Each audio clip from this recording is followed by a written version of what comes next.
per square foot. That's their calculation. But then they put sandbags on and break the wing. And it was 27 pounds or 28 pounds. They say it's okay. I love that system. And when they finish an airplane, they pull it 30 feet off the ground and cut the string and it falls to see if the landing gear holds up. I love that system. I don't like politics. It's great 100 years ago. So there are much better ways of taking care of everyone on Earth without any technical elite or any kind of elitism. We don't need it. I don't want to say something to further explain the Venus Project. The Venus Project is not somebody's wishes and aspirations or dreams. What it is the intelligent management of the Earth's resources. We use money today to regulate resources. We don't have enough money to house and feed and clothe everybody. We don't have enough money to even house people. So the way we run society is very old, but our technology is racing forward. So the Venus Project advocates surpassing the need for this obsolete social pattern of using money to restrict resources. We talk about using a resource-based economy where you surpass the need for money, barter, taxation, or any kind of servitude. You make goods and services available to everybody by using automation as quickly as possible and phasing out boring and monotonous jobs. We use the application of science and technology to the social system. That's not scientists, because scientists have been propagandized. They're specialists. They're not broad in every area. If they were, they couldn't get scientists to make weapons and bombs to go and kill other countries. They would ask, what is it for? Why are we having that dispute with these countries? When you surpass the need for money, you won't have territorial disputes. You share the Earth's resources. The Earth's resources become the common heritage of all the world's people. This is a brief introduction to the Venus Project, so if you have any questions. And it's not just philosophy. It's been put to test in many ways. We're mainly concerned about changing the value system of people to upgrade to the technological age in which we have. And it's backed up with showing total city systems, showing clean, efficient cities, with clean transportation, clean sources of energy. You don't have to use oil, fossil fuels. And Jacque has worked on all those things all his life. He started in the 1920s in this direction. He lived through the Great Depression and saw people out of work, 15 million people out of work in New York City he lived through. And he saw that there were still things in store windows. There were still people who wanted to work. There was still arable land. And he realized at the time they didn't have the money in their pockets because the banks closed. So he realized it was the rules of the game that we play by that were obsolete. And he started in that time to look for a new social system by investigating all the systems that were up to that time, how society was run, and found them all insufficient. So he arrived at the Venus Project. And he backed it up technically, too.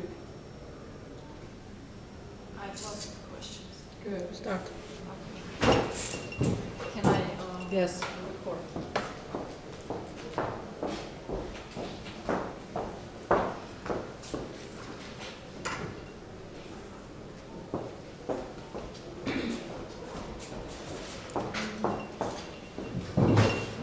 If we can get to the point.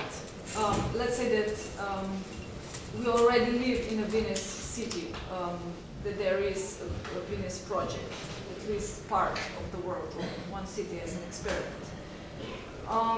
Now, it's a wonderful architectural design.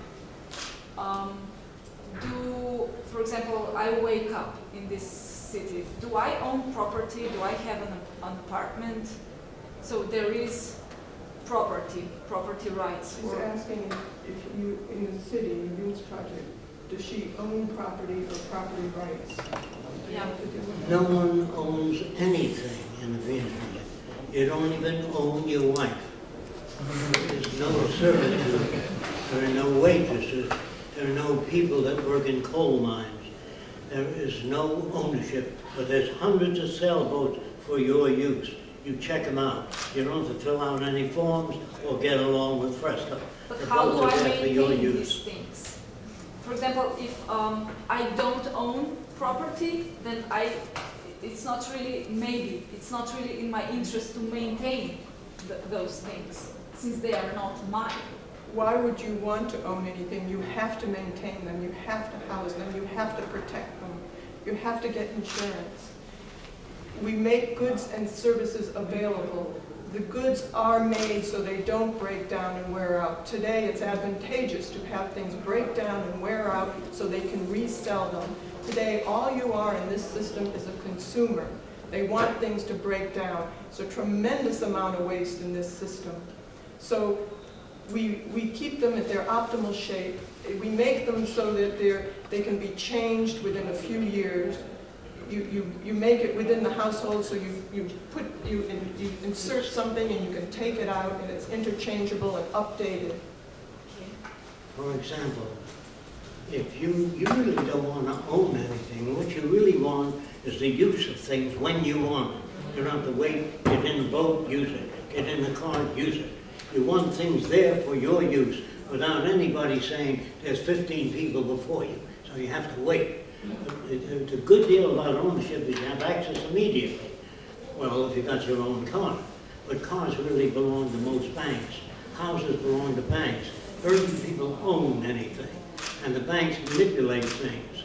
They're basically ultra-corrupt, all banks, all financial institutions. The people that you admire today would be considered criminals in the future. Now, of course, you don't understand that. King Solomon, according to the Bible, had 1,000 wives. Today, he'd be arrested as a bigamist. All the Supreme Court judges judge people without understanding their background, where they're coming from, what made them that way. If you're raised as a baby in a Nazi culture, if you never see anything else, it's Heil Hitler. It's not your fault. All cultures produce all the problems that exist today. It's not the fault of an individual.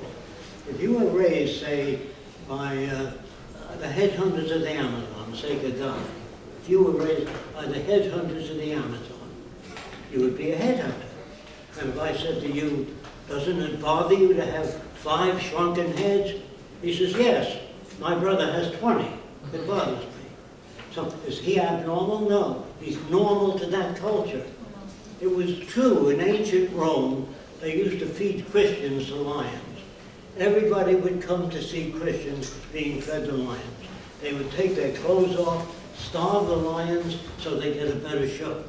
The whole family would come weekends to see that. And the kids would say, Daddy, can we come next week to see Christians being fed to lions?